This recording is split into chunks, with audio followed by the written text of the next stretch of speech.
नाजरीन, आपको एक बार फिर बता दें, शराब कारोबारी विजय माल्या की आज लंदन की अदालत में पेशी होगी। विजय माल्या के खुद सुपुर्दगी मामले पर फैसला आज आ सकता है। माल्या की हवालगी के लिए सीबीआई टीम लंदन पहुंच चुकी है। विजय माल्या पर बैंकों को करीब 9,000 करोड़ रुपए का चूना लगाने का इल्जाम है। पिछले साल अप्रैल से खुद सुपुर्दगी मामले में माल्या जमानत पर है। आज होने वाली सुनवाई पर सबकी निगाहें हैं।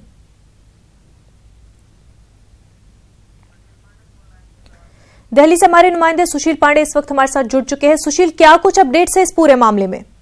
जी देखिए, लगभग 4:30 और 5 बजे के पास लंदन की जो कोर्ट है वो विजय माल्या के एक्स्ट्राडिशन को तय करेगी, उस पर फैसला सुनाएगी। और ये फैसला फिलहाल इसलिए अहम है क्योंकि अगर लंदन की अदालत से उन्हें प्रत्यर्पण की जो जजमेंट आना है, अगर उनके फेवर में नहीं आता है तो निश्चित रूप से जो टीमें पहुंची हैं भारत से, उनके लिए एक बड़ी उपलब्धि होगी। और इससे पहले भारत सरकार ने तमाम देश से जो इंटरनेशनल संधियों का जो व्यवहार है उसमें साफ तौर से ये प्रेशर बना रही है भारत सरकार कि उनको प्रत्यर्पित किया जाए। चूंकि जो विजय माल्या हैं वो विदेशी नागरिक हैं, लेकिन जो एक्स्ट्राडिशन का जो पॉलिसी है उस पॉलिसी पर अभी भी वित्त मंत्री अरुण जेटली भी जो विदेशी जो उनके मेहमान थे उन्होंने बातचीत करके ये कहा कि हमारे देश में इस प्रकार के लोगों को वापस भेजा जाना चाहिए। चूंकि विजय माल्या पर 9,000 करोड़ से भी ज्यादा बैंकों से लोन का आरोप है। इससे पहले विजय माल्या ने ये कहा था कि वो इस पूरे मामले में जो पूरा पैसा है वो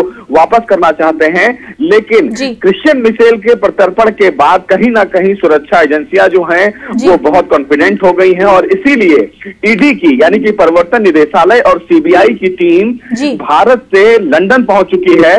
फैसले का इंतजार है और विजय माल्या के लिए काफी अहम दिन है क्योंकि आज लंदन की अदालत ये तय करेगी कि आने वाले दिनों में क्या विजय माल्या को भारत लाया जाएगा या नहीं लाया जाएगा। जी बिल्कुल सुशील, बहुत बहुत शुक्रिया आपका तफसीलात फराहम करने के लिए।